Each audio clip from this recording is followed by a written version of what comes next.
Yeah, yeah. What's up, fellas? How you doing? This is Jesse. Everybody, ladies and gentlemen, anybody that's listening, any subscribers, anybody that's participating, promoting, assisting.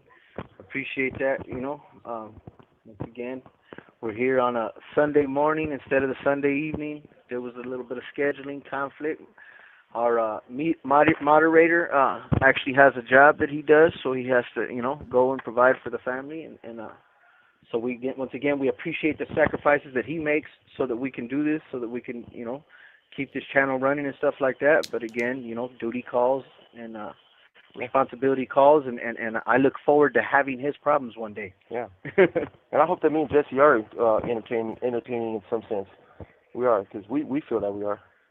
Absolutely. That's how we walk around the yard. Yeah. Yeah. So anyway, yeah. Well, we were thinking about talking about relationships today. So I know last week we mentioned to the listeners that was a topic we wanted to kind of tackle because it goes in deep. And but I don't really want to go that deep this early. It's 10 o'clock in the morning, 10:13 over here. I don't know where everybody else is. It's probably relationship time somewhere in the world. In Her Majesty's prison. Yeah, definitely. This call and your telephone number will be monitored and recorded. But now we were thinking about, because there was an article that came out recently that I read on the tablet. It was published by NPR. I don't even know what NPR stands for. NPR News. National Press Release or that was a good guess, Jess. It's possible. Nope. Do you know that from a... No, I read it. I don't know if it was National Press Release or News Press Release. I forget, but it's... Yeah, it's definitely NPR, and I knew NPR because of the Tiny Desk concerts. Remember, I was watching the Tiny Desk concerts for a while when they had them on the tablet, and I'm a music lover. So NPR, it had this article about the tablets, and I don't know, for the listeners that don't know, okay, we were issued these tablets. They started getting issued out into CDCR a few years back, but they were through another company, and it was a pilot program. So the tablets basically offered us the ability to email and download music or listen to music. Those are the other ones. Well, we got these new tablets, and I guess that other company, they didn't get the contract. A new contract was issued through this company, which is a Viapad, and they offered streaming. So we have, I don't know if the other ones did JPay had streaming? No. Yeah. You actually made playlists, your own playlist, which is cool because we like to make playlists, but that kind of narrows our view towards what we know. My playlist, I have these custom CDs that I was getting through the package company, and my playlist was just all over the place, but that's just what I knew. I wanted to listen to certain artists that I was curious about, that I was seeing on TV and even just in magazines and stuff, but I wasn't willing to pay the money to listen to an artist that I might not even like, because once we're stuck with those CDs, we're stuck with them. You have a certain life in prison, including custom CDs. So I wasn't gonna risk it. But this tablet kind of opened up the door, man, big time to music. And we have an app on here. It's called STINGRAY. And I've asked my wife if she's listened to this or heard of this app, and she has no idea what it is. So I don't even know if it's like a generic app or kind of like real. Well, it's got to be real because it's on here, but yeah. I don't know how. It's kind of like similar to Pandora, huh? Something like that. So minus the commercials. Yeah, there's no commercials on this one. So I'm in the Stingray and I'm bouncing around. So now when I hear music on TV and I'm the MTV Music Awards and stuff like that, I'm starting like, damn, well, who the hell is Olivia Rodrigo? I'm gonna put that on there so I can search for Olivia Rodrigo, and it'll take me to stations that show similar songs. And it's crazy because my music selection is super bipolar, man. I'm all over the place. I'm all the way from hardcore death metal, old school rap. Jesse's got me into this new rap. Jesse knows every freaking new rapper damn near that's out there, man. I'm telling you, he's all the way from Migos to Boozy and Young Dolph, and yeah, I'm like, man, I never even heard of these people. And so, who are these heathens? Yeah, who are these heathens that Jesse's always listening to? And yeah, he knows his way around the new rap.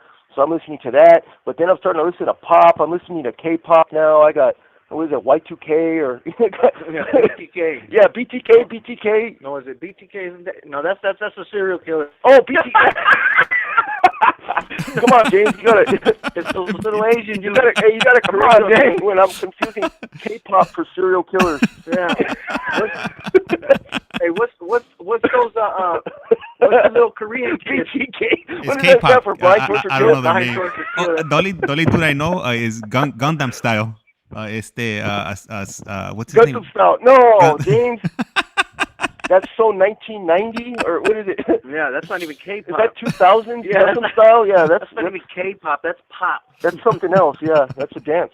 It's a dance.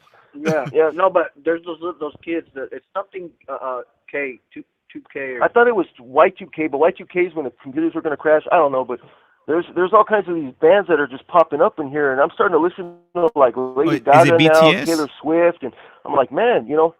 Is it BTS? BTS, that's the one. There you go. BTS. Okay. Yeah. BTS, that's the band.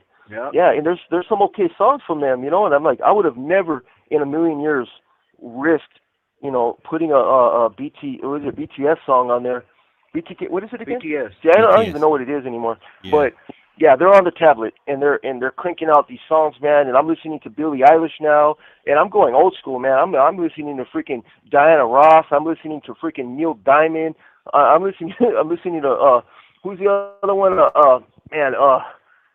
David Lee Roth. And like, hey, they're all right though. They're just popping up, you know.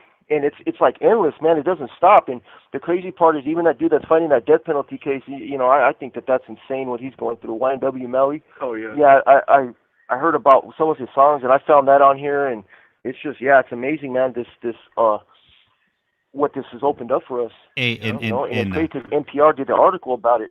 Go ahead. And Righteous Monkey, is Righteous Monkey and Biddy K aren't here, and also a ICEMAN, and Righteous Monkey put it's Bangtan Boys.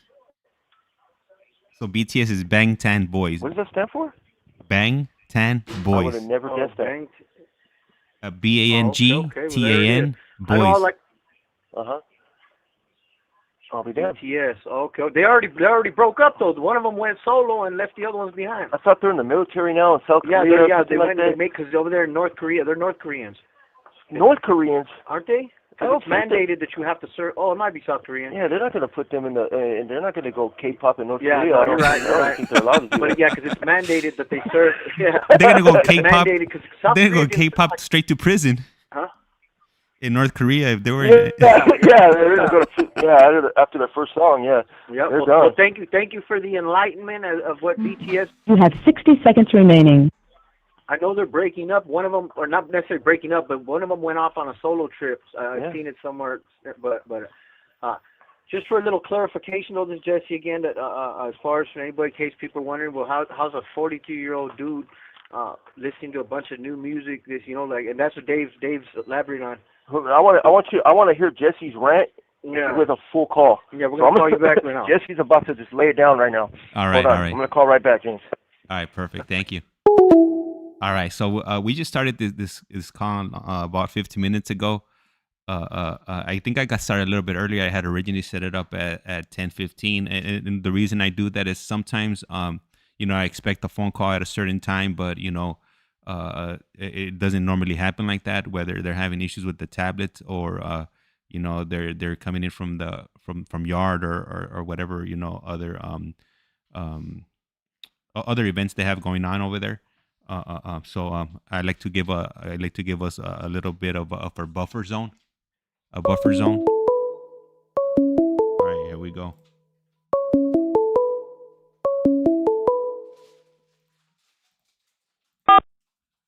This call is now being recorded. This is Global Tel-Link. You have a prepaid call from David Lopez, an inmate at the Centinela State Prison, Centinela, California. This call and your telephone number will be monitored and recorded. You have a prepaid call. You will not be charged for this call. To accept this call, say or dial 5 now. Thank you for using Global Tel-Link.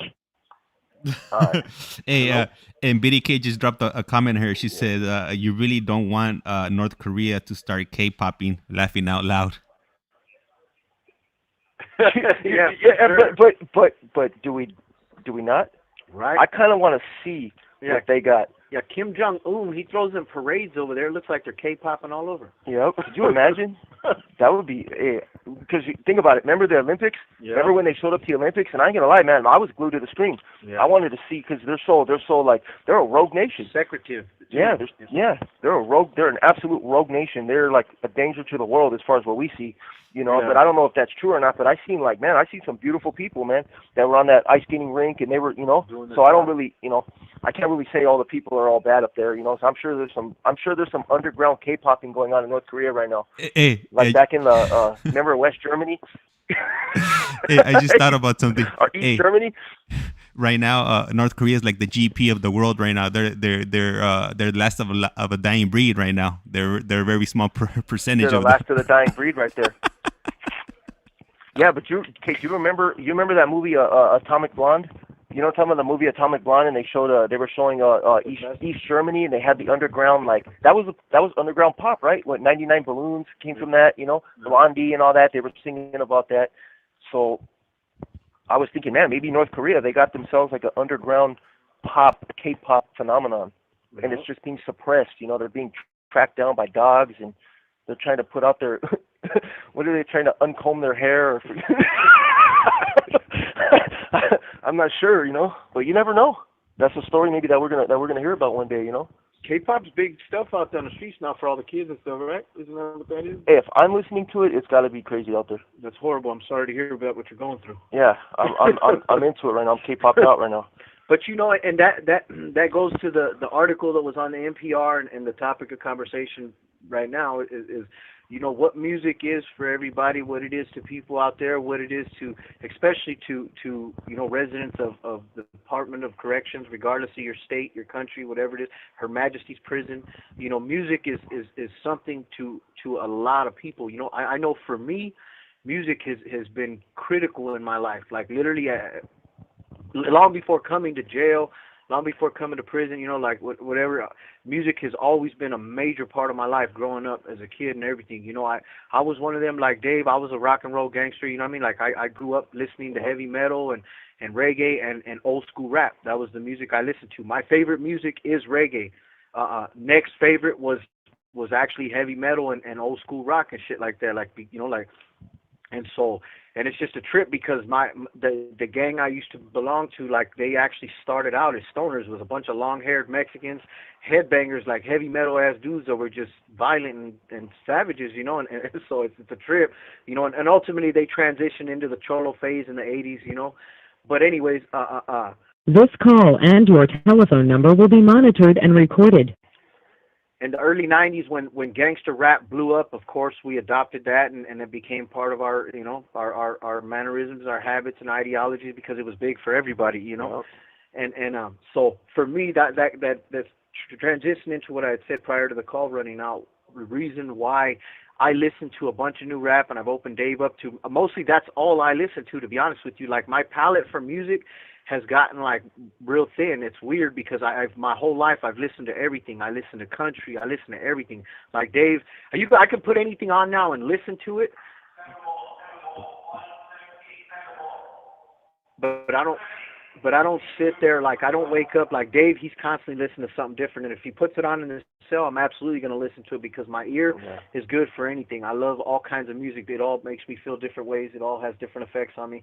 But for some weird reason, because I like loud bass music, I have a system in the cell, we bump, and I just like to hear it because I can feel the bass in the music. I can feel it in my body. It makes me feel good. It reminds me of being in the streets, being in a car, bumping, stuff like that. And so it's a trip because they have a class here called Healing Rhythm. Oh, yeah, that was insane though. It was crazy. But the reality is, I remember sitting in that class, and when they actually got the rhythm of the drum going, that learning the drumming and all that stuff was nerve-wracking, and it got me out of. I quit the class because I just couldn't do it. Describe to them that class, Jesse. Oh, it was horrible. I got the ducking for the class. I had been hearing them from the outside looking in, watching them go, and I was just like, oh, well, I'm going to go try it. I'll try anything once, and it's a pro-social activity. Let me go check this Healing Rhythm. It's African drumming class. Let's go check it out. You know, I'm going to go in there, and some guys like it, some guys don't. I love loud music. I love bass. I love all that stuff, so I went into this classroom. I walked in for all of about 10 seconds, and I turned around and walked back out, and I came back to the cell, and I got my earplugs. He did. He came back in like he had that wild look like I get when I'm in the cell too long. He had that look in his eye, you know, like he was just like, I need earplugs now. And he just came in, grabbed the earplugs. There was really no other explanation, and he was gone. Yeah, I ran back to the classroom, and because I said, you know what, I'm not just gonna close this class out. Let me see, because it's called healing rhythm for a reason. And again, I know what listening to loud bass music, what music does for me, because it is healing. You know, it's been toxic in the past, and I'll get into that. But it's also been healing. You know, it's still healing for me today when I listen to it, and I, like I said, where the bass is rattling through the cell, and I can feel it in my bunk, and I can feel it in my body. So, anyways, I went into this classroom, and I sat there. I put the earplugs in, and I learned. I could hear, but it kind of lessened it a little bit, and trying to learn what he's teaching people, these African African songs that are native to his culture and his tribe, wherever he was from. And again, you know, a bunch of people without rhythm. Me included. I was probably one of those people without any rhythm. But it was driving me crazy. Like, it was just a banging, inconsistent banging, and it was just madness, you know. But I could say this, that once the few guys who had been in there long enough to know the songs, once they started going and they got a rhythm of the song or the drum, instead of teaching each part of the song, once they got the song going, I see why it's called a healing rhythm, because it gets a smooth little bass rhythm going through your body. They were doing one of them classes when I was in a workshop over there, so I had to pass by that classroom to leave, and they were in that rhythm that Jesse was talking about, and these guys were going, you know, and I was just watching them. I wanted to see their faces, man, and these dudes were like, they were really, really into it. They were like, their cheeks were shaking, and they were freaking. They were like, it was just insane to see a bunch of dudes that were all tatted up all over their head and faces and all that, you know. And these guys were just going, you know. It was crazy. It's loud though. You can hear it all the way out in the middle of the yard once they start, you know. But it works. It absolutely works. Like, when they get the song going and you get that rhythm of that beat going along and it's consistent and you actually feel it moving through your body, it's a trip. Like, I totally understand what that means to their culture and what that means to them. Again, it wasn't in me. I felt that seat could be better filled by somebody that could do something for them. It wasn't for me, because I couldn't sit through getting the songs together, and it would just drive me crazy. By the time I got to the place to where it was healing rhythm, I was ready to go, you know. So I just ultimately came back to my cell, and I wrote the CRM, and I told him, hey, I appreciate you putting me in this class. I appreciate you giving me an opportunity, but I believe this seat could be better filled by somebody that can utilize this, you know. And I participate in any program they put me in that I feel is necessary for my transformation and what I'm doing, but I just didn't believe that class was for me. But it goes back to what I was saying about, like I said, with Dave. There's a reason why I only listen to new rap. I don't really listen to old rap anymore.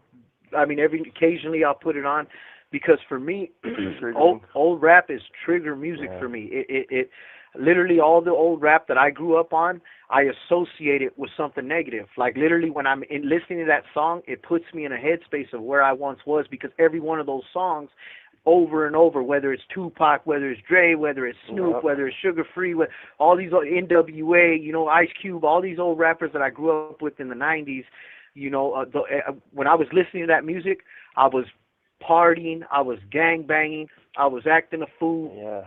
And so I have so many vivid memories, because this call and your telephone number will be monitored and recorded. There was Bone Thugs and Harmony CDs that literally, before I went to go do a highlight, before I went to go do something to put in work, I used to put them on, because I would get pumped up. I would get into the music, you know what I mean? Like, they may or may not have been about that life, but the music they were putting out was definitely fueling that life, because for somebody like me, I would listen to it and it would get into my heart, it would get into my head, it would get into my soul. So when I went out to do it, I was doing it with Bone, I was doing it with Tupac, I was doing it with, and regardless of what it was that I was doing, again, it was back in an antisocial life that I was living. So for me, not to say that I can't control like I said, I can throw it on now. I've removed myself from the music far enough now where it doesn't become me. But I just choose to, like, I know I have a lot of growing to do. So for right now, as long as I'm continuing to grow, I just feel that for me it's better not to listen to that music consistently or regularly, because all it's going to do is make me reminisce or remind me. Here in prison, every time I got drunk, I busted out the old school CDs. Throw on the old shit, because this reminds me of when I was with my boys, or this is good times. So if I put it on now, it may not 100% take me back to that place on the streets when I was going to do a highlight, or I was kicking it with the homies in the barrio, or I was doing this or that. It may take me back to a place here in prison where I was kicking back in a cell with 2-3 dudes getting drunk, talking shit, you know what I mean, like getting loaded, doing some dumb stuff, you know. So I just prefer not to. With these new rappers, they're not talking about anything. Yeah, they're talking about nonsense, but the reality of it is, most of them can't string together a song from beginning to end that actually has any content. It's all like a lot of rhythm, huh? A lot of rhythm. Yeah, it just got a lot of rhythm, a lot of bass. The beats sound cool. Some of their voices with the synthesizer sound cool, but if you listen to the words, they're not really saying anything. They're talking about things that really don't mean nothing to me, because I'm not driving around in a gold-plated helicopter with diamond blades, and you know what I mean. So it doesn't really mean nothing to me, you know. So I listen to a lot of the new music simply for the beat, the bass, and the beat, and just because I don't have no emotional or mental connection to any of the new music for me, you know. And so, like I said, I do listen to a lot. I have a bunch of old reggae CDs, and those, surprisingly, because my barrio that was our number one music, was listening to reggae growing up, and a lot of people trip out, like, man, how do you get into reggae, like Jamaican music? And I said, I don't know, man, it's just what it was. That's what they were listening to in my apartment complex.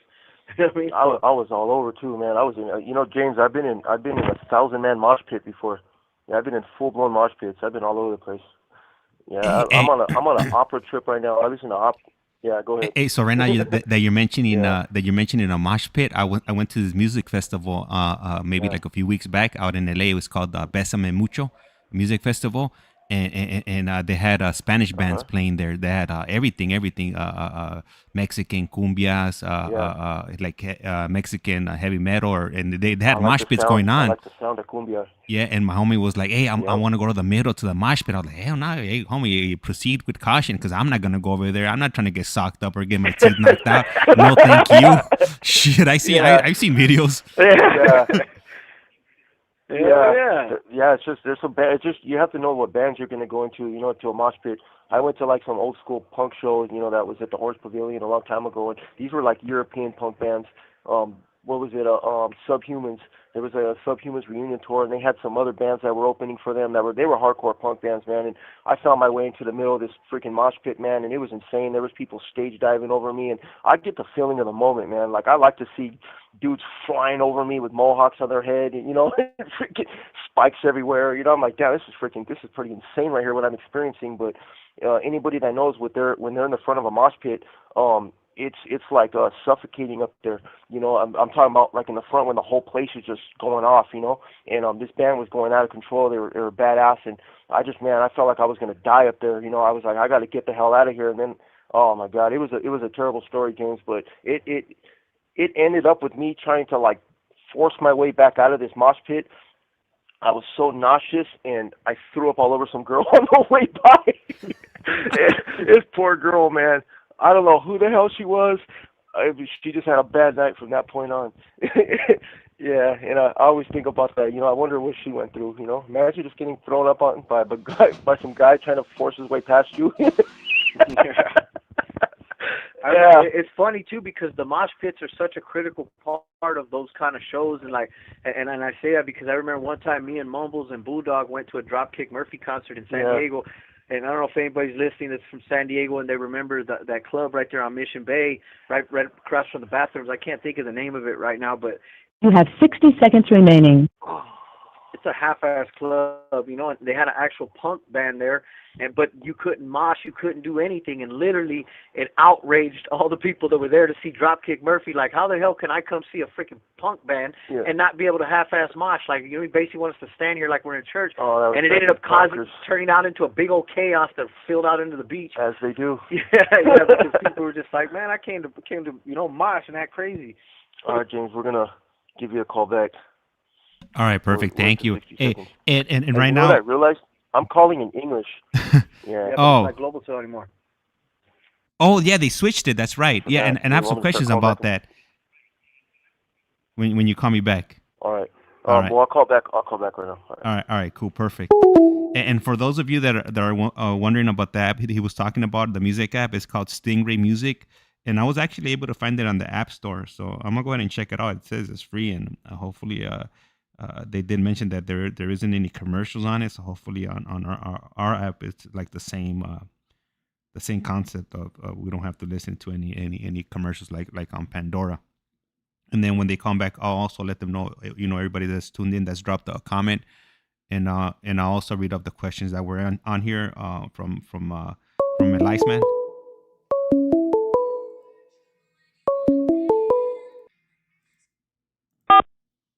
This call is now being This recorded. is Global Tel Link. You have a prepaid call from David Lopez. an inmate at the Centinela State Prison, Centinela, California. This call and your telephone number will be monitored and recorded. You have a prepaid call. You will not be charged for this call. To accept this call, say or dial 5 now. Thank you for using Global Tel Link. Hello. Yep, they said it. Yeah. Hey, so so right now, before you start, I want to go ahead and oh shit, hold on. So Damn, that sounded bad. Bad right there. hey, so you know how you told me how you guys mentioned what do you call it, the STINGRAY app? I jumped on the App Store and it's actually available on the App Store. So that's what just played right now. I opened it up and it started playing.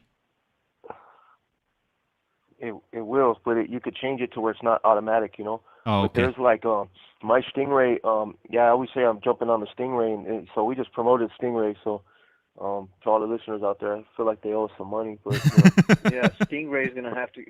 Stingray's gonna have to come through and give us a couple free months of music. I'm just saying, And, yeah, but no, this app. What I like about it is that there's a pretty cool little search engine, and you could just put in an artist. But like for instance, there's one that I have on there that's like for the fans of Metallica, and it puts on a lot of stuff, puts on some old school Metallica, but it also opened me up to like Sepultura, and Sepultura, they're like a Hispanic band, Sepultura. Yeah, they're a Hispanic band, and they're hard, man. They're hard metal. I listen to Sepultura a lot. And then it brought me down to like Anthrax, and I'm listening to Anthrax now. And then there's one that's there's a band that's like It Might Get Loud. That's another one on there, and that's got all kinds of death metal, because I listen to death metal too. There's some like Halloween ones where it's got like some Rob Zombie and all that, but those are just artists that I probably wouldn't have got too many of their songs. I wouldn't know what their music is. But I mean, when I seen Billie Eilish, that song came on. I think Bad Guy came on, and I was like, it's got a lot of bass on it, so I want to see what Billie Eilish got. So I put in Billie Eilish on there, and there's a station, there's like one of the stations on there says for the fans of Billie Eilish. So I'm listening to that, and one person though that I cannot handle right now, I cannot listen to Doja Cat right now. It's driving me freaking bonkers. She's stalking him. She's stalking me on this damn radio, James. I'm telling you, this song. What's that song? Paint the Town Red. Yeah. It's on every 15 freaking minutes, man, on every station in prison, and it's driving me freaking up the wall. I'm serious. I'm ready to go postal over this song. Hey guys, and I'm gonna go ahead and interject here. I just want to let you know the people that have tuned in so far, and then we also have some questions for you guys. So we have Righteous Monkey, Biddy K. We have Richard from Colorado, and we also got ICEMAN, drew.p.huevos, and Fish Slayer just showed up, SoCal. So he's definitely that's right. Oh man, hold on! They're knocking at the front door. You guys take over the mic. All right, we'll do. Yeah, we're gonna go ahead and take over the mic right now, because I don't know what the hell James got's going on. I'm hearing dishes crashing. I'm hearing everything. Yeah, that's what it sounded like. Yeah, so he's got dishes crashing, people knocking at the door. What's going on over there? Yeah, I don't know. We find out he's doing this podcast from an abandoned apartment. Yeah, I don't know, but right now, Go ahead. I just want to send mine to anybody that tuned in. Yep. Fish Slayer, the regulars, ICEMAN. Biddy K sounds like a new one. Not too sure. I don't think we've heard from them before. No, I definitely mentioned Biddy K on accident. Yeah, Biddy K. K-pop Righteous band. Monkey. I know Righteous Monkey was here last time. So anybody that's tuned in, we appreciate it, man. Thanks for the support. It's always a pleasure. We had last time Righteous Monkey was on, I believe that he's from Arizona, right? That's he is. And that has a recovery channel or something. What, James, you got to announce yourself. You got to do like one of them little jingles. You can't just pop out like that. I'm thinking you're over there fighting with people and Yeah. A minute ago a window was breaking, and now you got somebody at the front door. Pictures and all that. Yeah, I don't know what you got going on. I mean, I'm telling you. Okay, so remember. Go ahead. I mean, we have all kinds of stuff Go going ahead, on over tell here. us. They're working on the house, so they're knocking on the door, they're ringing the doorbell, they're shutting off the power, they're running new power lines. So it's a work in progress over here, construction zone. Well, just blink twice if you need help. That's all we gotta say. I got it. Yeah, give us a code word, a little jingle or something. Just don't do that horn I told you about. But no, okay. So when anyway, we were thinking because we got guys that are getting out of prison a lot, and Righteous Monkeys here. We were talking about it. About that recovery channel, because we got guys that are getting out of prison, and we have some buddies that they're out of state. A lot of guys we know they're leaving the state, man. They're chasing work, they're chasing opportunities, and they're just trying to get on with their lives, And we were wondering if there's any resources available for parolees that are out there in Arizona. It came up recently. Somebody asked us, and we tried to refer them to the Anti-Recidivism Coalition in LA, and they said, well, they don't have nothing available in Arizona. So we were kind of curious about that. So if there's any insight or that could be shed on that, we would love to know, because we're also trying to use this as a resource, for guys that are struggling, guys that need help, and might be getting out and be like, look, I can't do this in California. I got to get the hell out of here. Maybe it's not safe because of past gang involvement. Maybe it's too expensive, bad taste in their mouth, and they're trying to relocate. Arizona's right there. It's not too far from home, and so we're kind of curious if there's organizations that are available for them. Maybe James, if you get those, maybe you can post it on your site, and we can refer people over to your site. Like, hey, check, give these guys a call, and whatnot. Just anything that we can do to help keep people out of prison, or make them feel like they have more of a chance when they get out of here. Because it's a giant blind spot. We just don't know. Yeah, if Righteous Monkey, if he's in the recovery business, then he totally understands the importance of a strong support network. He understands the importance of having, for people that are, addicts or struggling addicts or people in recovery, how important it is, how critical it is to sustaining that. It is. To be able to reach out. So we accountability, all that stuff. Yeah, exactly. We have, my best friend, he's like a brother to me. Yep. He's actually one of my crimies. He's actually out there right now in Arizona driving heavy machinery. He's a scraper operator. But he's out there working in a mine, doing great, making about $100,000 a year. But he has some dude that he knew. This call and your telephone number will be monitored and recorded. In Arizona, and he's actually looking for some help. But since my boy's been out already for like 8 years, 9 years, he's like, man, they didn't have none of this when I was getting out. But definitely from what it sounds like, from what you and Dave tell me, there's resources out here. There's people out here willing to help guys that are struggling, and I don't even know where to direct this dude. Yeah. I just woke up and decided the prison was not for me, that the gangs were not for me, that, like, they could, but he has one of his friends that he's known since they were in elementary school as well, that's living out there in Arizona, that is looking for, he's fresh out, and he's just looking for some pro-social individuals and a support network to be able to intermingle with. And so that's the reason why Dave and I bring this up. Yeah, and it's important, man. I'm telling you, James, we are a work in progress, Jesse and I. We've come a long way from where we were, but there was a situation that happened yesterday where I needed Jesse to help me out, because I'll be honest with you, James, and the listeners, I wanted to beat the shit out of somebody yesterday, and it happened. I got triggered, and I was already just like, and I wanted to see where this dude stood. He just came up on some negative stuff and caught me at the wrong time, and thank God that Jesse was right there, and there was another individual that they are a part of my accountability, my support circle here, and I knew enough to let Jesse know, hey, I'm thinking about just jacking this dude up right now, and I said it right in front of the dude.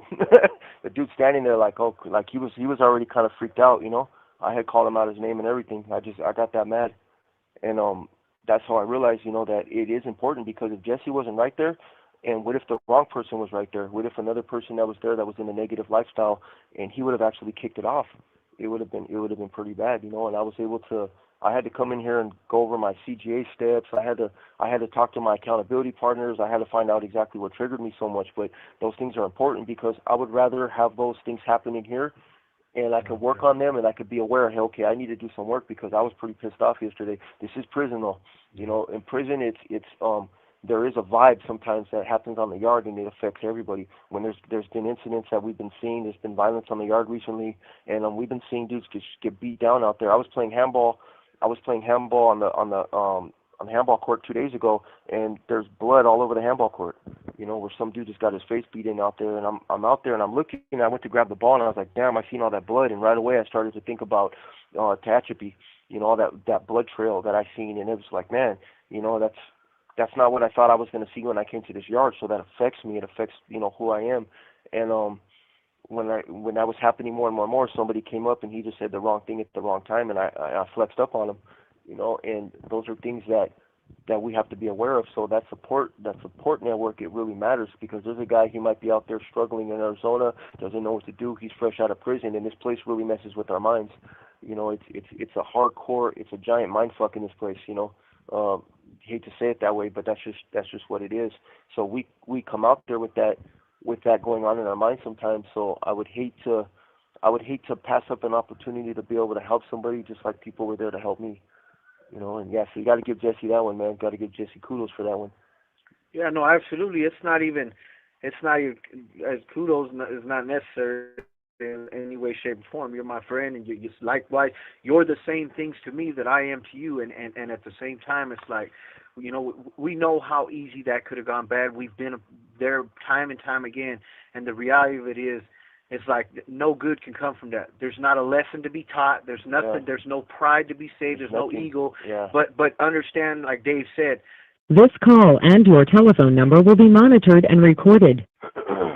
Even though we sound like totally different people today, for any of those that are listening that may not know us, or don't, you know, like, understand that you don't get to be a predator or a victim, because I've been both. You know, I mean, anybody that says that anybody thinks that they've been a predator their whole life, you don't become a predator without being a victim first. That's just the truth about it.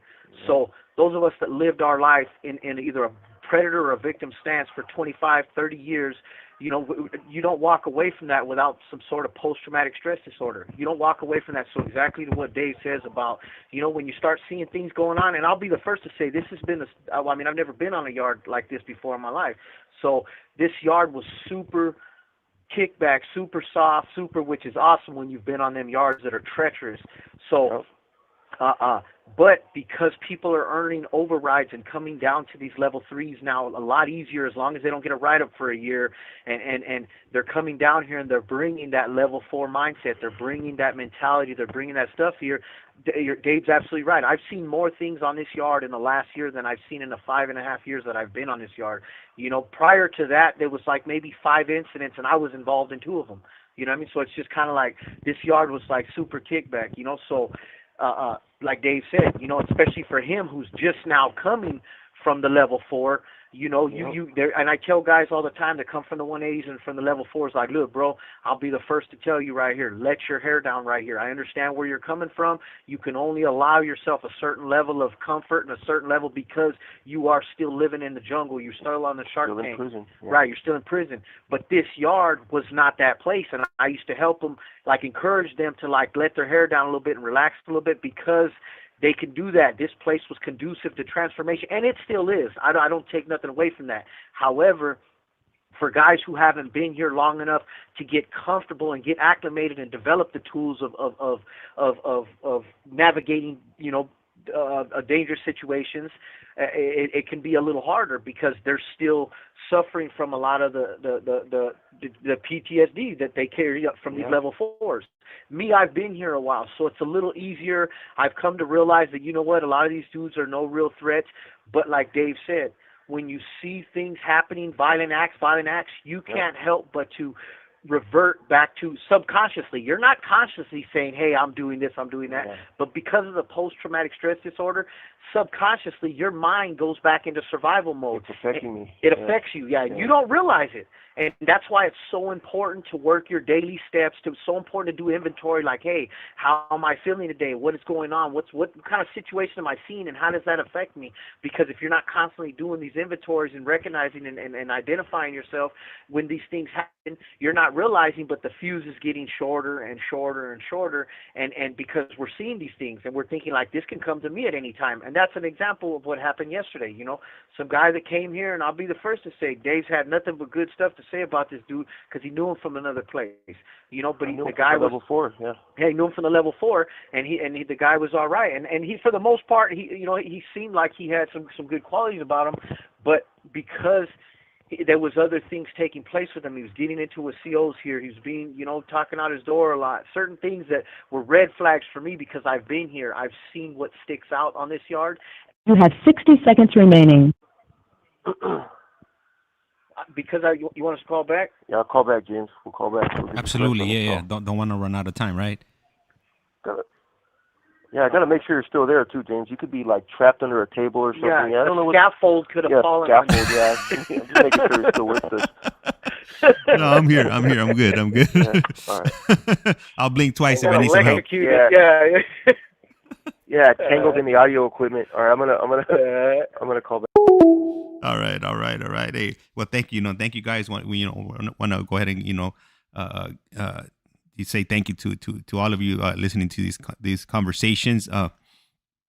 If you're new here and you're not familiar with Jesse and David, if you go on their playlist, you could listen to their whole life journey from a child all the way up to where they're at now in prison. These gentlemen are not they're not participating in the same things that got them to prison and a lot of the things that they were doing for the last few decades.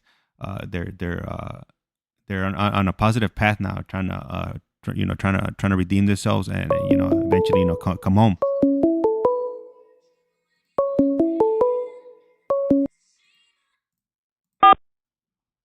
This call is now being recorded. This is Global Tel-Link. You have a prepaid call from David Lopez, an inmate at the Centinela State Prison, Centinela, California.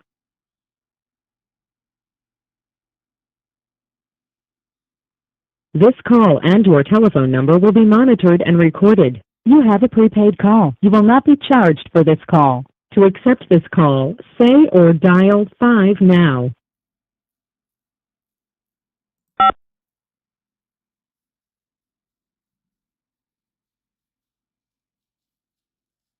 Thank you for using Global Tel-Link. Hello. Man, that was fighting us all the way. Yeah, I was fighting us all the way through. Huh? Yeah. Hey, so a little while ago, Liceman asked a question. He wanted to know, do you guys get conjugal visits overnight? I do. Marcelli does. I do. I lost mine for distribution for selling drugs in prison. I lost mine for a few years. I don't get them back for a while, but because I've had 2 previous distribution charges while incarcerated, and the one that led to my catalyst to change was my catalyst for change in 2020. I picked up my last shoe for distribution of narcotics in an institution. And because of that, I took a 3-year visit restriction, and then once my visit restriction finished, I got a 3-year family visit restriction. So though I have my visits back now, I don't have family visits up until February of 2026. Yeah, that's what they're called. They're called family visits, the overnight visits, conjugal visits. I go out Friday. David goes out. I go out Friday to Sunday this week. Absolutely. Damn, that's nice. So I need to know: is it going to be Ed Sheeran? Is it going to be The Weeknd? Or is it going to be Marvin Gaye? What will I be bumping in the background? Because this is a music topic today. Speaking of music topics, he also puts music got me out of my darkest days. After my last heartbreak, I got very depressed, got out of shape and lazy. Music got me going. I love music. Absolutely. 100%, and that was the whole context of this topic today. I know we strayed a little bit, but that's 100%. I wanted to say that he's 100% right, and it's that and so much more for all of us incarcerated. Most of us, especially guys like me and David, like music is everything for us. But it like a lot of it, exactly like you said, heartbreak, things like that. Like you could put music on. A lot of us who haven't had the capacity to express ourselves, to understand and process emotion, or truly be able to, and what music does is music puts into context things that we're feeling and things that we're thinking, and that's why we listen to it, because it's like, though I don't have the ability to say what he's saying it for me, and when they're doing that, it connects to your heart, it connects you to your loved one, it connects you to situations and circumstances, so he's 100% right. Yeah, when I want to connect with my grandmother passed away in 2016, and when I want to connect with my grandmother, I listen to old music, because my grandmother used to sing to me a lot when I was younger.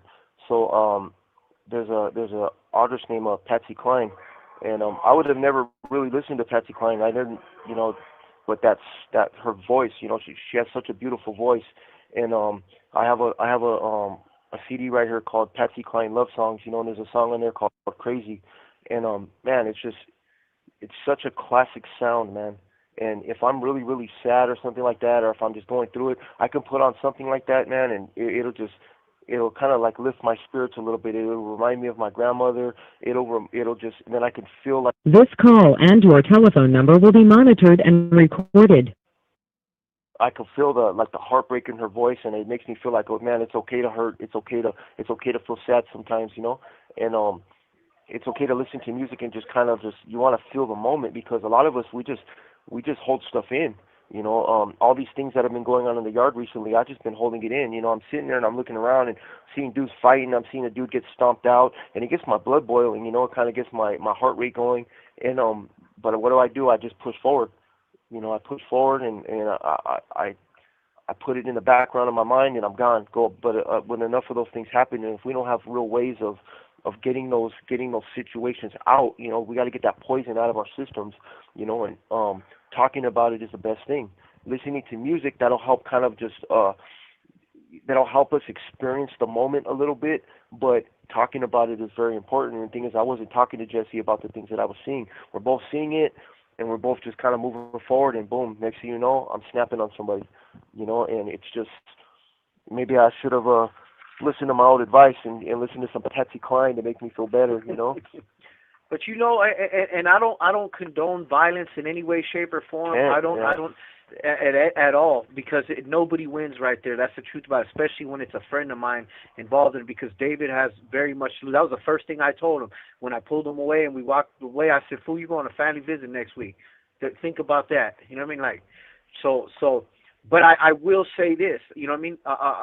And I told Dave the same thing when we got back to the cell, you know, because ultimately I went and talked to the dude after, and you know, and I'll say this, like, the whole thing, a lot of it was Dave actually preventing him from coming to talk to me. You know what I mean? Like, that's the situation was like.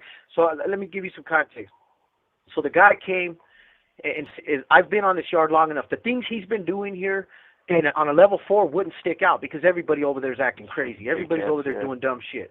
And because I had left such a bad taste in the cop's mouth around here with all the crazy things I had been doing years ago, that I've gotten myself removed from that person, and a lot of the cops respect me. I'm good. I got a good thing. Dave will tell you, like, I got it made around here, you know. And so I appreciate that respect that they give me. You know what I mean? I give it back to them. You know, they don't mess with me. They don't give me a hard time. They, you know, and so they know what to expect from me. I'm consistent with what I'm doing, and that's all I expect from them. And of course, you know, I don't put much expectations on any of these cops, because it could all change from one day to the next. Another cop can come and make them act some kind of way. And that was a problem that guy was having. You know, he was taking everything personal with the cops, and he was getting into it with the cops. So he had told Dave, "Hey, I got some food. I want to make some burritos. As you guys know, I cook. I'm a chef." And Dave came up and said, "Hey, man, old boy wants to eat." And I said, "Look, dog, I'm gonna be straight up with you. I don't want to associate with that cat. I've seen there's some red flags going on right here, and I know you see him down there and you talk to him, and I don't want the cops to see you talking to him either. Like, I just don't want to encourage any more interaction with this dude, because he's a liability to what we're doing, and he's a liability to himself and to this yard. Just the things that I'm seeing, and the only reason I know what he's doing, I don't pay a whole lot of mind to the guy, is because Dave had seen him, and he's like, "Hey, man, I'm trying to talk to this guy about this. He's doing what he's supposed to do. He's encouraging the guy, but the guy isn't listening. He's not hearing any of his positive." Yeah. You know, and so Dave's only doing that because he has a moral responsibility to try to help the guy, because of all the destructive things that Dave's done in the past. Dave would have normally encouraged it, just like I would have encouraged it. Fuck these cops, fuck this, fuck that, you know, excuse my language. Fuck. Yeah, do this, do that, you know. But yeah. He was down there trying to counsel this guy, but the guy isn't listening to anything, you know. So I'm seeing the little things, you know. I'm seeing, all right, cool. So when he asked to eat, I said, "Nah, I'm good. I'm not gonna be, you know, I'm not gonna be busting my hump to make some bomb burritos and sacrificing some of the things that I do. For, you know, I get, you know, extra stuff from the kitchen and vegetables and things that." So, anyways, I told him, nah, bro, I'm not gonna cook for this guy, and personally, I don't think you should be associating with him. You know what I mean? Like he's not a good look for us, you know. And he just got here, and he's already been involved in too many situations with these cops and just other rubbing people the wrong way. He's still got that level 4 nastiness about him, and really, not even so much that. Like he wasn't being very classy about it, and that's a no-go. You know, like sometimes prison's prison. I recognize. Be classy. Yeah. At least be classy about it. Yeah. At least be classy about it. If you're gonna be acting a fool, be classy about it. Don't come down here with this J-Cat stuff, you know, acting weird. So anyways, Dave goes down there and he tells him he tells him that, like, hey, check it out, man, I'm gonna be straight up with you. My celly ain't messing with you. I'm not messing with you. You know what I mean? So sorry, right. It is what it is. You know what I mean? Like I've tried to talk to you, and you know, not disrespectful. He talked to him right. Because there was other guys right there that you know, no, you did the right thing. You said it right. Guys that are part of our community and part of our network, and of course that guy's not where we're at. So anytime you disappoint somebody or you know, reject somebody in our old life, any one of us would have been like, well, F you and your celly, both you fools are lames, or something. You know, all of us understand what he was feeling, and so that's the only thing I can say, that, you know what, maybe he was right in that sense. Maybe Dave could have pulled him off to the side by himself completely and expressed to him.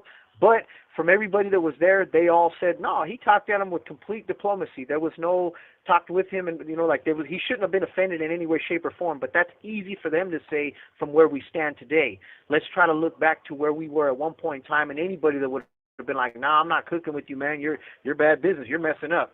Well, what do you mean I'm bad business? I'm doing what I'm supposed to do. Well, F you, you know, and like, so he felt some kind of way, but to him, he took it as if I was the one, basically, which is I was, you know, but not, I'm not saying anything bad about him. I'm just saying, hey, you know, look what you're showing me, and I don't, with you. Yeah, I'm not messing with you, dude. I you know, I know how to set boundaries, and right now you need to be you're outside the circle of trust. You know what I mean?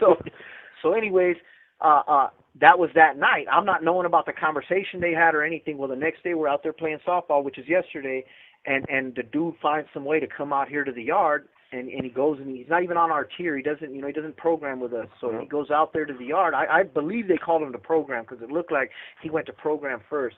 But he goes over there and I'm on first base. Dave's on the other team, and they're up there up to bat. And he stops and he talks to Dave. So I'm thinking, oh, that's his boy. They're having a conversation, whatever. I'm sure Dave's doing what he does because he's, you know, diplomatic Dave, and he's trying to, you know, continue to counsel this cat. But apparently, old boy's there with this tough guy stuff, like, hey, you know, I want to talk to your celly, you know, this, that, and the other thing. He believes in, you know, he says he believes in second chances and this and that. Well, first of all, you don't know what I believe in. You don't know me. So where are you coming to these conclusions? Even though I 100% do believe in second chances, but where are you getting this from? Don't try to use my own life and my ideology against me. You know, like let's try to practice what we preach first before you try to come throw. You know, and so. Anyways, he ends up telling Dave, I want to talk to him. Dave's like, well, there's nothing to say to my celly, you know, like I've told you what I had to tell you, and that's it. Like, he doesn't owe you an explanation. He doesn't, and nobody does. And bottom line, this is what it is. Fool, like put that tough guy shit away before you end up finding out how quick that you're not tough. You know, like simple as that. And in the time that they were conversing, we're up now. We end up getting our 3 outs, and I'm sitting right there. I'm very aware of my surroundings. It's something you learn from being in prison a long time, being in these war zones. That if you're not aware of your surroundings, you're a sitting duck. Period. And even though I'm not doing anything wrong, I'm constantly aware of any noise, anything, whether I'm in the cell or I'm outside. I'm hypersensitive to my environment. So I can see. I always watch where my celly's at. It's just a thing, dog. So I see my celly, and I'm like, hold on, this body language doesn't look right. So I make it my business to go sit right next to where they're standing. I'm sitting on the curb, and they're standing behind me, and I can pick tidbits of the conversation that it didn't sound like a healthy conversation. So I stand up to kind of like interject myself into whatever it was going on. I didn't realize it was that hostile until my celly's ripping this dude's head off.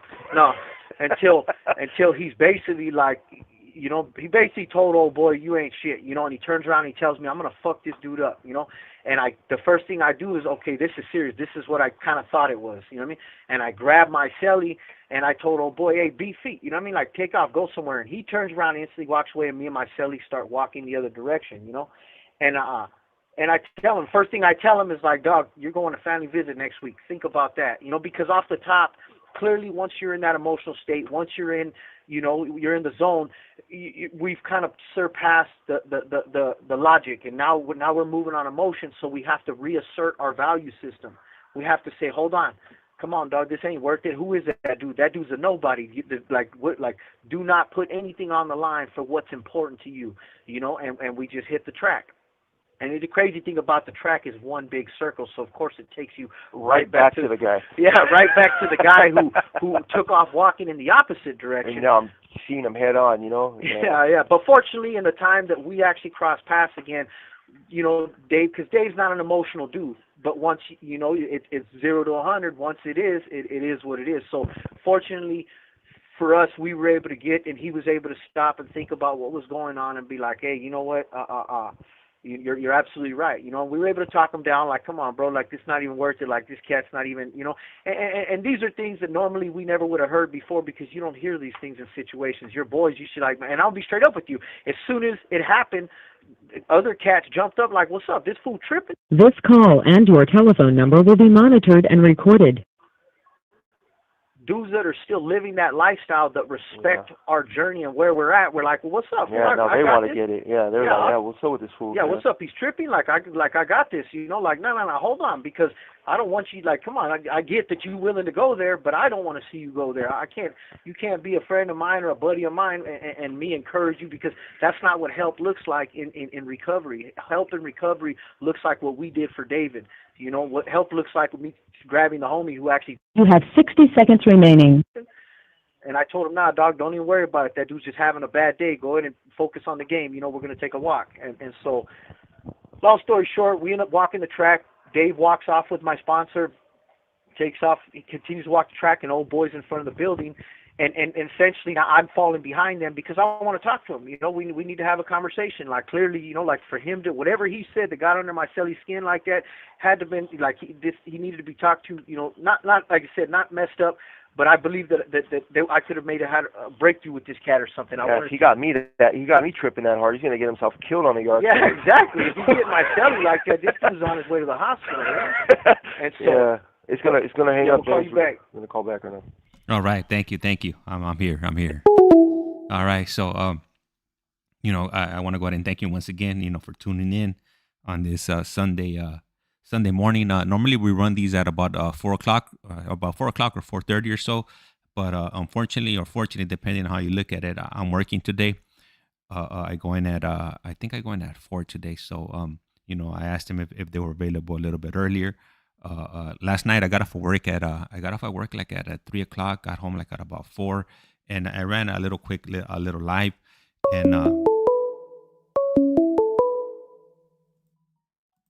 we're back. They're starting to call in a lot faster. This call is now being recorded. This is Global Tel Link. You have a prepaid call from David Lopez, an inmate at the Centinela State Prison, Centinela, California. This call and your telephone number will be monitored and recorded. You have a prepaid call. You will not be charged for this call. To accept this call, say or dial 5 now. Thank you for using Global Tel Link. Hello. Hey, hello. So a little while ago, how you guys were talking about the music and whatnot. Biddy K had dropped a comment on here, and she had put, if you love bass, look for Chase and Status, tune called is BAAADDADAN. It's a UK drum and bass. Okay, let me write that down. Yeah, I'm looking for my notepad right now. Yeah. I take all music suggestions. All right, got it. All music suggestions. All right, what do we got here? What's it called? Read it off again. It's called Chase and Bass Status. And what? Bass and Stats? No, chase. Like you're chasing somebody. Like you're about to chase that dude yesterday on the yard. Got you. And then yeah, it's right. Chase and Status, and the tune is called it's BAADDADAN.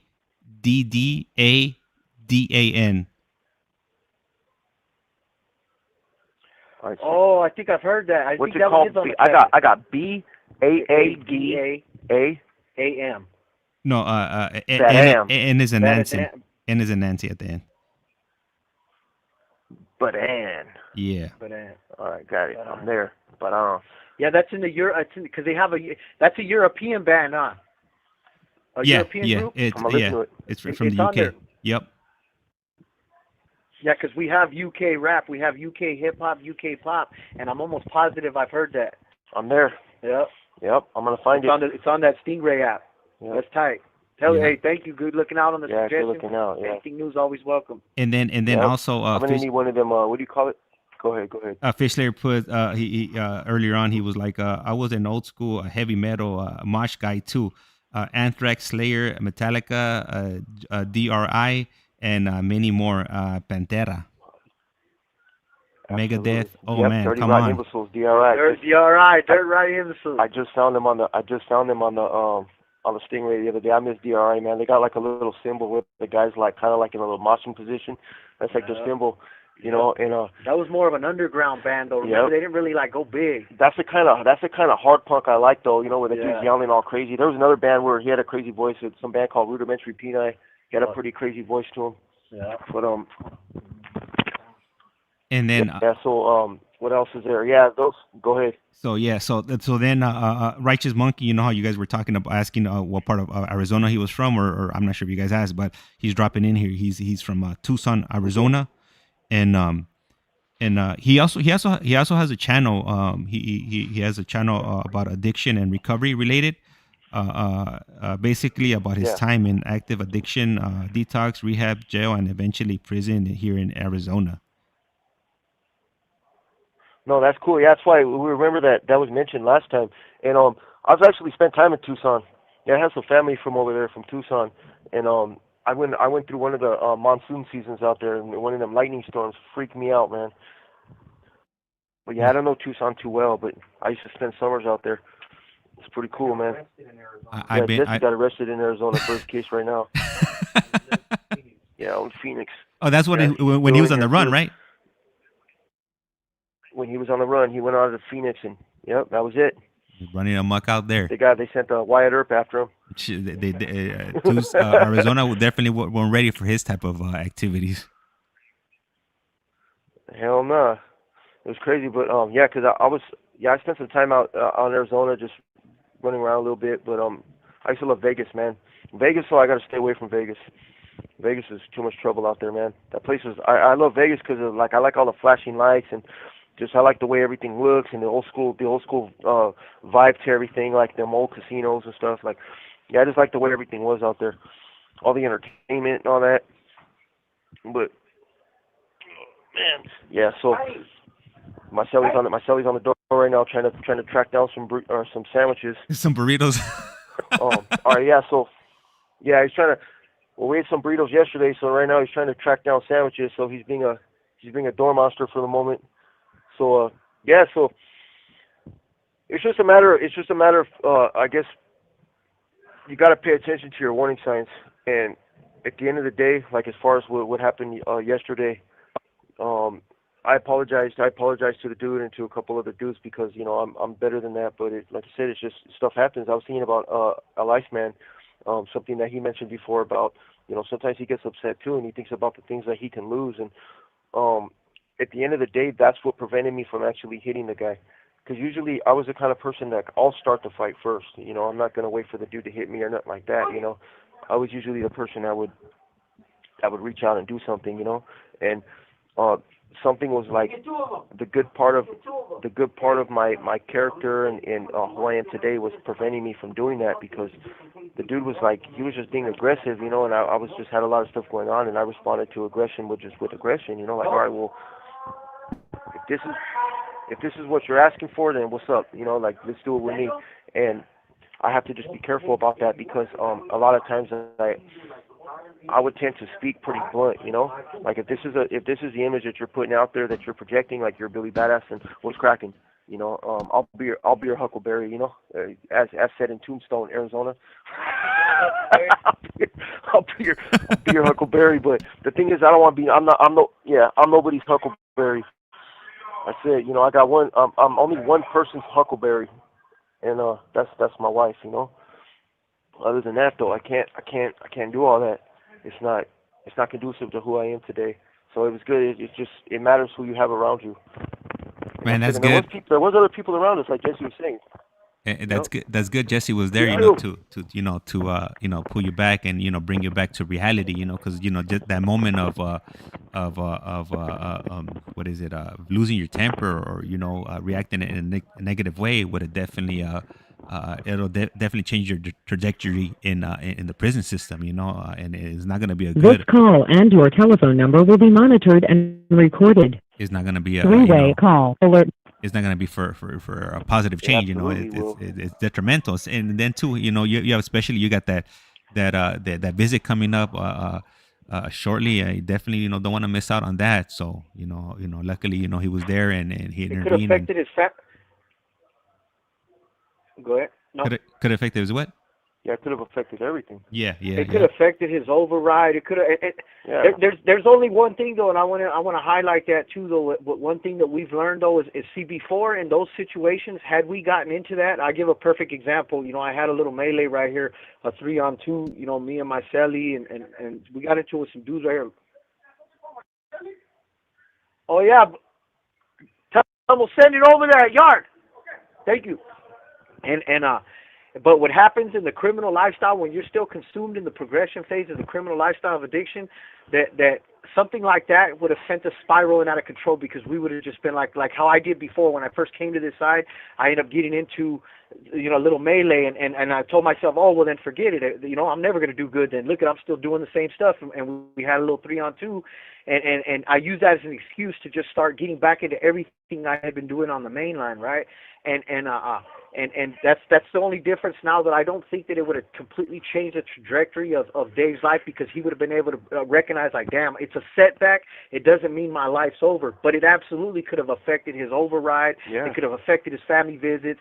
It would have been, and the biggest thing for him is he knows that it would have been disappointing. He would have disappointed his team. He would have disappointed himself, his family. You know what I mean? Like, and so those are kind of things that work for us. But again, when you're in that moment, you're in that moment, and that's, I was saying that before as well, that sometimes, I'll be straight up with you, sometimes you have to have those moments in prison, even in recovery. Some guys, it's weird, and I hate to say this, but some guys don't understand diplomacy.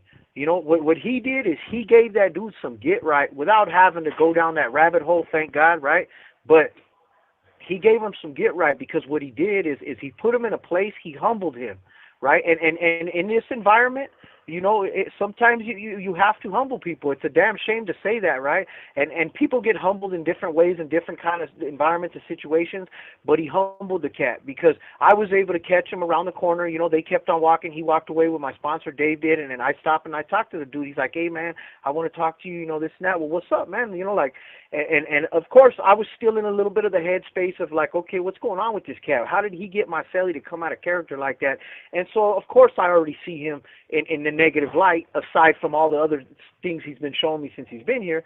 And he goes, look, man, I got a lot of love for your celly, woo, this and that, and he told me this, and he went into things. But I'm going to tell you right now, that wasn't the approach he was taking with Dave. He came to Dave with a tough guy persona, like he was going to talk to me some kind of way, or whatever, and that's what made Dave said, like, fuck you, my celly goes to board next year. You ain't got shit to say to my celly. What's up? What do you want to say? You know what I mean? Like, and basically, you say, talk to my celly, you're going to get fucked up. Simple as that, dog. What do you want? You know what I mean? Like, and so, bottom line is, when he came to talk to me, he had been humbled.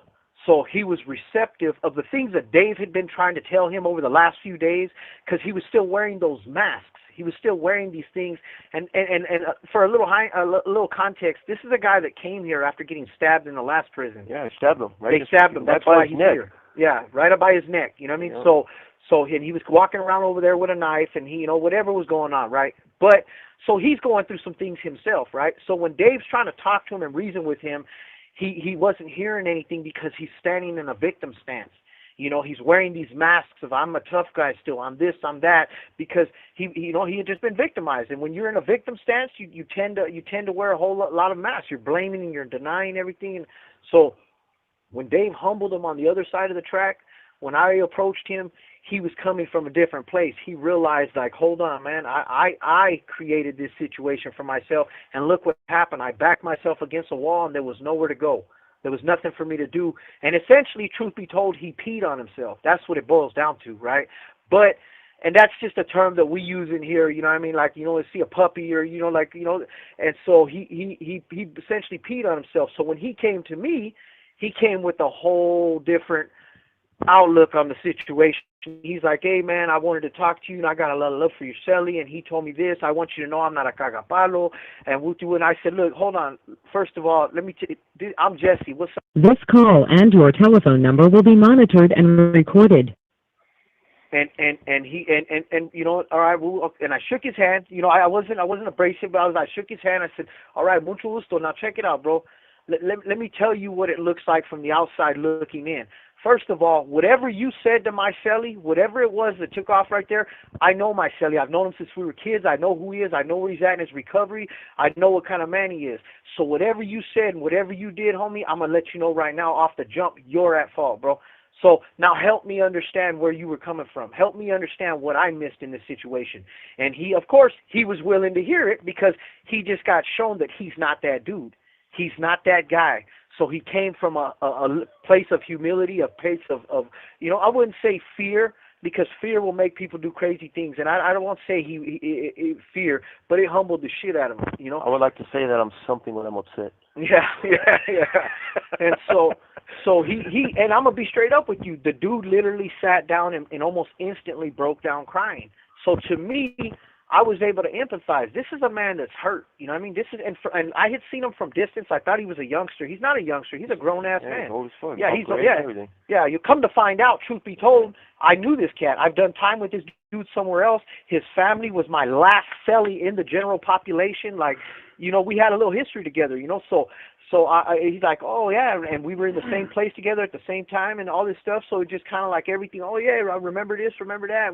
So anyways, but when I seen him break down, I realized, like, this is a dude that's hurt. This is a dude that's going through some things. And Dave emphasized over and over when he'd come back to the cell with these little issues that this guy was having, man, I don't know what's going on with this guy. I don't know. Man, he lost his mind wherever he went. Something's going on here. You know, I don't understand why this dude's doing this or acting like this or saying this.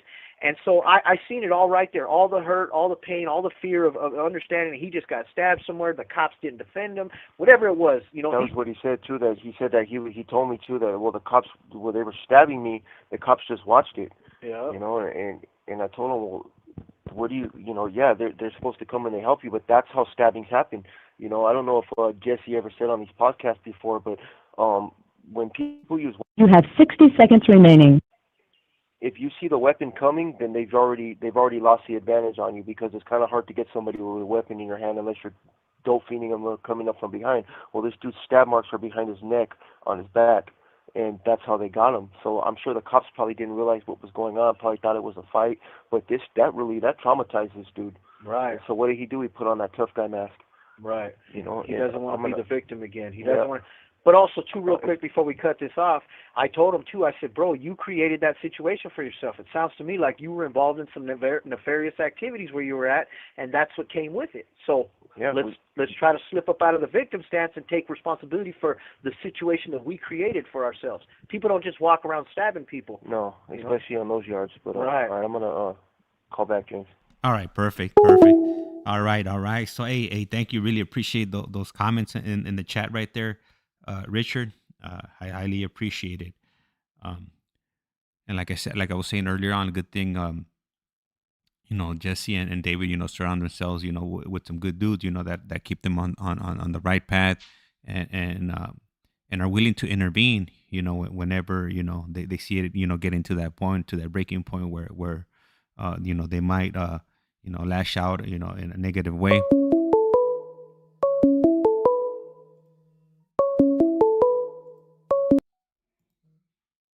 Go.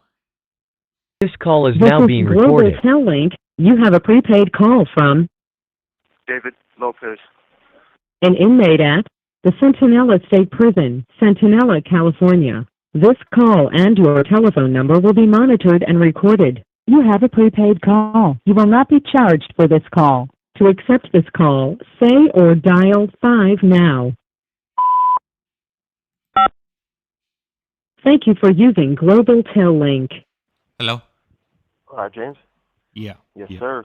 All right. And Just to give you a heads up, after this call, we'll go ahead and wrap it up, just so I could get something to eat, because I do have another call coming up at 12 with Joe.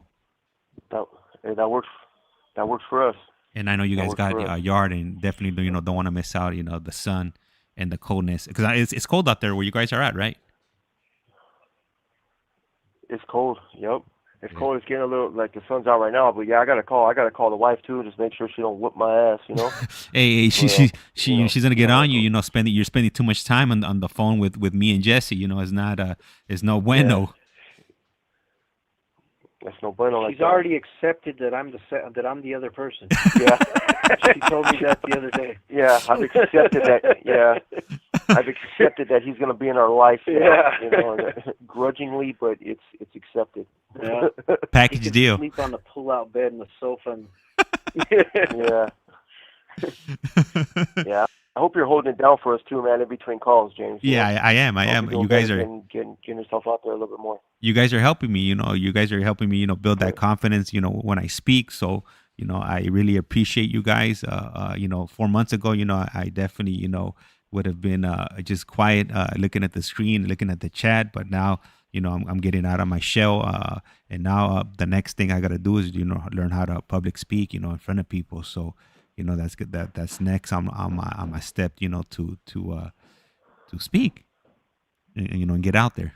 You were like a chatbot. A human chatbot. That's what you were. Yeah. Yeah. That's how we found you, James. Hey. That's cool, man. But it's just Go ahead. No, it's good, man. The crazy part, that's just we've expressed before. Prison's a dangerous place, man. And I don't pay attention to a lot of the things that go on around me because it's none of my business. I see it, but I try not to see it. We say we keep our blinders up and we just go about our business and just live our lives. But it's kind of hard to ignore some things. When I go to grab the ball and I'm like, damn, I almost step on a bunch of blood right there. Usually they'll put some white stuff over the blood, to at least kind of absorb it. But this blood, it was like this dude was leaking pretty good, man, because I could see it pretty vivid. These were a lot of big drops out there. And the guy that's walking around, he looks like the guy. What's that guy just from that movie? Rocky Dennis from The Mask. He looks like a Rocky Dennis from The Mask. Yeah, this guy got his face beat, man. It's all disfigured looking, and you can't even tell where his cheeks and his nose separate. He got his ass beat. The thing is that guy's a gang member. This call and your telephone number will be monitored and recorded. He's a gang member that got beat pretty bad, so now we're looking at the yard all right, well, we got to be aware where we're at. Who are the gang members? Are they going to retaliate? What's going to happen? And it's just a giant mess in this place, man. And it's just, it affects me, but I didn't really pay attention to how much it affects me until something like that happens. And I talked to, Jesse's sponsor, and he's a good guy. He's a drug counselor here. And I talked to him about it. I could open up freely, and he's asking me what's going on. And I told him, well, man, there's a lot of things that are still in play with me.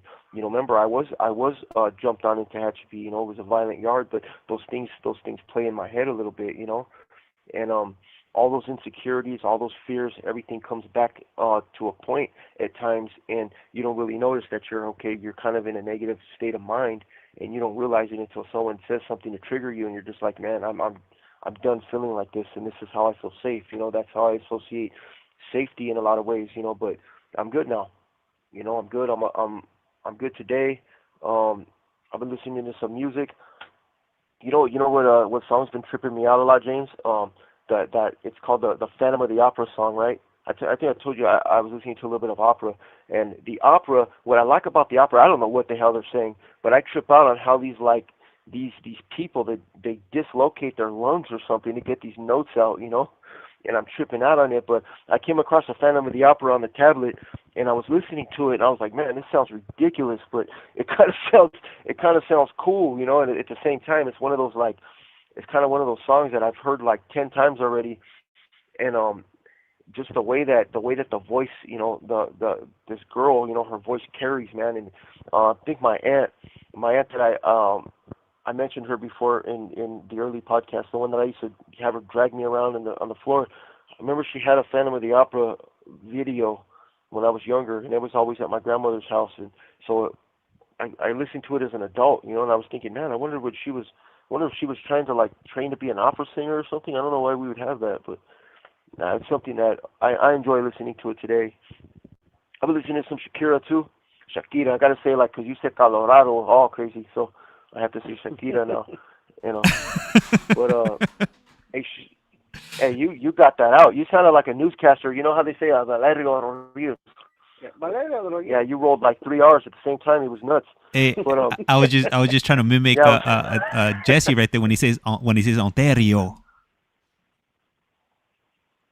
He does. Hey, Jesse, he can get it out, man. He can do for it. Me, I'm good until the third R surfaces. You know what I mean? I can roll 2 R's, you know, accordingly, but the third R, like, man, I don't know. The third one, his tongue starts flapping. Yeah. It knocks his glasses off his face. Yeah, I don't know if I can do it. It leaves me weird. You know how your mom would always say, or, you know, my mom would say, you make that face, it's going to stay like that? Yeah. I got that rolled R look.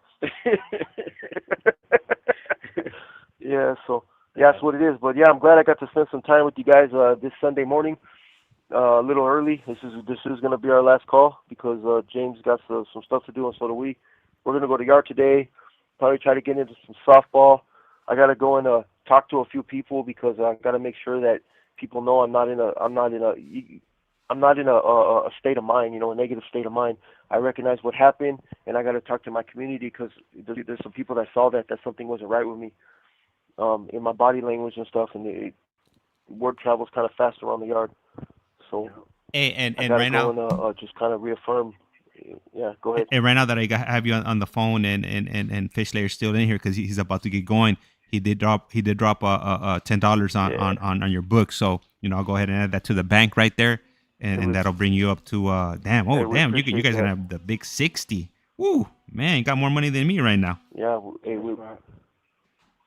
we appreciate that. Thank you, Fish. We appreciate that, bro. Good looking out. Yep, and it's crazy because one of the conversations we had when I was doing my solo one is some about music, you know, and I was thinking about it. And plus, his name has Slayer in it. Yeah. You can't pay respects to Slayer. I am all about Slayer right now. I listen to a lot of Slayer. I got a CD. It's called. I mean, it sounds pretty crazy, but I got a CD called Rain and Blood right now in my CD case, and I've been listening to him a lot on the tablet. So Mando, he's already won in because he got Slayer in his name. Yeah. That's right. Yeah, but no, we appreciate that, and we'll just go about our business, man. Just go out to the yard today and see what we can get ourselves into in a positive light, and hope that it remains peaceful out there. The issue that happened with that guy, it's still not the one yesterday that I got into, but that with the gang member. We haven't seen anything in retaliation from that, you know, and we're kind of just waiting for it, you know, just kind of see like, well, and I know the staff are too. They're not blind. This call and your telephone number will be monitored and recorded. So maybe, you know, we'll see how that goes. We'll have to keep you guys updated, see if something happens out there. Yeah. Let me ask you. That's basically. Yeah, go ahead. Let me ask you guys something. So, you know, like these last few sessions we've been having on Sundays, you know, I take screenshots of the messages, just in case I miss some of the messages, you know, and I send that to you guys. Do you guys? What's your feeling on it, and how do you view those messages that everybody's sending you guys? I think it's great because it shows interaction. You know, like that's why I kind of like the idea of them being able to call in as well. But I know sometimes it's a lot more convenient just to send a message because it's great. It shows them interacting with us. You know, and this isn't just us conveying a message or us being able to communicate, having the ability to communicate out and taking us out of this place for a moment. We appreciate people taking the time to engage and interact with us, and again, these are people that we're hoping to establish relationships with and one day bonds and maybe see these people out. So me personally, I like it. I like to see the little messages and be like, man, you know, because it's a personal connection for me, you know. Yeah, for me, me also, me as well. I'll say that properly. I as well. Okay. No, I love reading the messages. You're the English major. I'm the English Dave, major. you better get it right. I as well. So no, I like reading them, man. I like reading the one. I only got one that you sent me, James, because you're slacking on your Mackin. But I like it, man. I've looked at it a few times. I see Ricky Black's picture right there, and he's got the. Yeah, Ricky Black's picture's on on mine. The collage It's one? on the little collage one. Yeah, it's got a picture right there, and I was thinking, like, I was like, you know what? Screw that. Me and Jesse were sending pictures, and I'm doing the folded arm slingshot look too. Like that's just what it is. Hey, that's why I threw it. Tiger, Dragon. That's why I threw it on there, to motivate you guys, so you can see what Ricky Black is looking like. Yeah. Looking all super feed me. Every day, I don't think I want to see anymore. Super feed. Yeah. Too We're sexy. Put out all the stops. I got a mustache. I'm gonna glue on. He's too sexy for his got shirt. That too sexy look right there. Screw that. Yeah. I'm definitely doing the folded arm slingshot pose. Yeah. He's gonna go get his prison mustache out of the box and put it on. Yeah, blow the dust off my brocha. Yeah, off his brocha, his little dust mop. You know what I mean? His little push broom. He's gonna put it on there and be like, give the little born in East LA look. That's it. Yeah. We're pulling all the stops with the lokes on. Yeah. No, I like it. I like it, James. And anytime you send them, I enjoy looking at them. I read them, and we could zoom in, So when even if it's a small picture, we have like a little zoom feature, so I can blow it up and I can read the messages on there and see that, And I really appreciated all the stuff that CDCR SoCal. We seen that on there. ICEMAN, and Gary's cousin. Marlene, yeah, we love seeing the messages from Marlene, and it's good. It just gives us it reaffirms, and in a lot of ways, the listeners are now a part of our journey. We're connected in this regard. You guys are seeing us navigate through prison on a weekly basis, and sometimes for the most part we're thriving in here. But you see, just like what happened yesterday, you guys were also a part of this setback for me. Nothing happened. It was peaceful, but I still view that as a setback in my recovery, where I have to reevaluate. I have to reaffirm things that I have going on, and I have to take a look inward, and say, okay, well, what's going on with me that I would actually think about, beating somebody up, and so those are building moments for you, though. They're building moments, but the listeners are also a part of that. And like I said earlier, when we first started it, I try to bring stories in prison and stuff, because I want to make sure that there is an entertainment value to these podcasts also, and I want to be like, hey, this is what goes on in here. This isn't entertainment as far as what we see. This is real life. This is real life, though. Yeah, this is real. This is happening. It might be funny, and Javi. We see Javi out there. The listeners get to know Javi now. We see him in the yard, and he's a goofy old man. Now when I see him, I look at him in a different light now too. Before I wouldn't have really talked to him too much, but he's a goofy old man, been in here forever. Yeah. And these are people. Unfortunately, there's a lot of guys in here that the listeners or society will never see again. They're gonna die in here. They're gonna be in here. They've been in here for 40 years. Nobody's gonna know who they are unless they show up on these podcasts. And I've introduced my wife to some people in the visiting room, and I tell her, hey, this is a guy that'll never go home. He's a cool-ass dude, but he's gonna make wrong decisions, and the board will never let him out. And that's something that I have to accept. And I have to be aware of, that this guy's just, I don't know what it is, but Javi, I think Javi's actually getting his stuff together. He looks like he's doing better. He looks like his conversations are right. He's hanging around the right people, but he's a goofball. He's an older. He means well. Great mechanic. Great guy. Yeah, he's a prison mechanic. Yeah, he's a prison mechanic. As a matter of fact, I need to send my sister. I'm do some tune-ups on it right now. Hey, let me ask you something. Guys, James, let me ask you You something. have 60 seconds remaining. Have you guys ever been sealed up with a one-armed person or somebody in a wheelchair? I had a one-legged Sally before. We're gonna have to hear that one. The bottom. Hey.